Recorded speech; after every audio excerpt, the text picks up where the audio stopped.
ఆ మాజీ ఎంపీ దారెటు అధికారంలో ఉన్నప్పుడు అంతా తానే వ్యవహరించిన ఆ మాజీ ఎంపీ ఇప్పుడు తన గమ్యమేంటో తెలియని పరిస్థితి. అధికార బలంతో గత 5 ఏళ్లు ఎడాపెడా వ్యవహరించిన ఓ మాజీ ఎంపీకి సినిమా కష్టాలను మించిన సమస్యలు ఎదురవుతున్నాయి.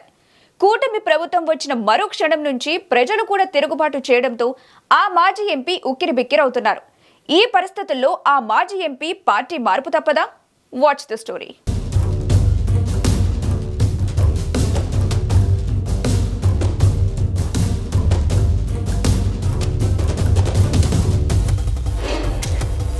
రియల్ ఎస్టేట్ వ్యాపారం చేస్తూ రాజకీయాల్లో వచ్చిన విశాఖ మాజీ ఎంపీ ఎంవివి సత్యనారాయణను నిత్యం కష్టాలు వెంటాడుతున్నాయి. విశాఖలో ప్రముఖ రియల్టర్ గా 30 ఏళ్ల పాటు కష్టపడి నిర్మించుకున్న వ్యాపార సామ్రాజ్యం మనుగడి ప్రశ్నార్థకం చేస్తూ ఉచ్చుబిగుస్తోంది ప్రభుత్వం. రియల్టర్ గా ఉంటూ రాజకీయాల్లోకి వచ్చిన ఎంవివి 2019లో అనూహ్యంగా విశాఖ ఎంపీగా ఎన్నికయ్యారు. రాజకీయాల్లోకి వచ్చిన 2 ఏళ్లలోనే వైసీపీ తరపున విశాఖ టికెట్ దక్కించుకున్న ఎంవివి ప్రస్తుత విశాఖ ఎంపీ భరత్, రాజమండ్రి ఎంపీ పురంధేశ్వరి, మాజీ జేడీ లక్ష్మీనారాయణ వంటి ఉద్దండులను ఓడించారు. నమ్మకస్తుడైన రియల్టర్ గా ఆయనకున్న పేరు 2019 ఎన్నికల్లో ఎంవివికి బాగా పనికొచ్చిందని చెబుతుంటారు. అందుకే ఆ ఎన్నికల్లో నగరంలో 4 అసెంబ్లీ నియోజకవర్గాల్లో టీడీపీ గెలిచిన ఎంపీ స్థానంలో ఎంవివి విజయం సాధించారు. ఇదంతా గతమైన ఆ గతంలో ఎంవివి వ్యవహరించిన తీరే ఇప్పుడు ఆయన వ్యాపారాలను ప్రమాదంలో పడేసిందని చెబుతుంటారు. వివాదాల్లో ఉన్న ప్రైవేట్ స్థలాలను దక్కించుకొని రియల్ వెంచర్లు, భారీ టౌన్షిప్లు నిర్మించాలని ప్లాన్ చేశారు. ఇలా ఒక్క విశాఖ నగరంలో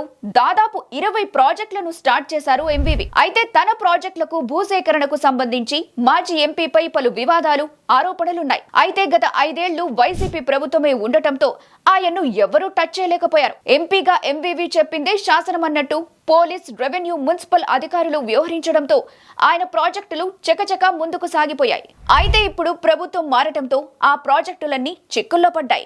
వాస్తవానికి కూటమి ప్రభుత్వం వచ్చిన మరుక్షణం నుంచే ఎంవివిపై తిరుగుబాటు మొదలైంది. ప్రభుత్వం యాక్షన్ తీసుకోవడానికి ముందే ప్రజలే స్వచ్ఛందంగా ఎంవివి అక్రమాలపై రోడ్డెక్కారు. ఫలితాలు విడుదలవుతున్న సమయంలోనే ఎంవివి మూసివేసిన రహదారిని ప్రజలే తెరిపించారు. ఈ క్రమంలోనే సిరిపురం వద్ద ఎంవివి ప్రతిష్టాత్మకంగా చేపట్టిన ది పీక్ ప్రాజెక్టును నిలిపివేయాలని స్టాప్ ఆర్డర్ జారీ చేసింది జీవీఎంసీ.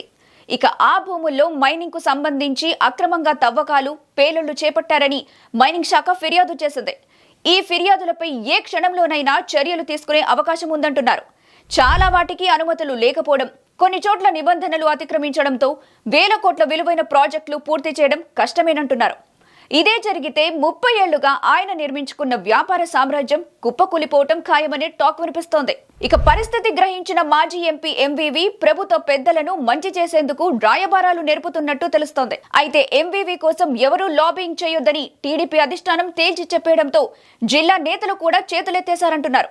మొత్తానికి మాజీ ఎంపీ కష్టాలు ఎదుర్కోక తప్పని పరిస్థితి కనిపిస్తోందంటున్నారు.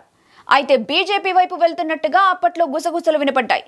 గత కొంతకాలంగా ఎంవివి జాడలేకపోవడంతో ఆయన ఎటువైపు వెళ్తారనేది హాట్ టాపిక్ గా మారింది.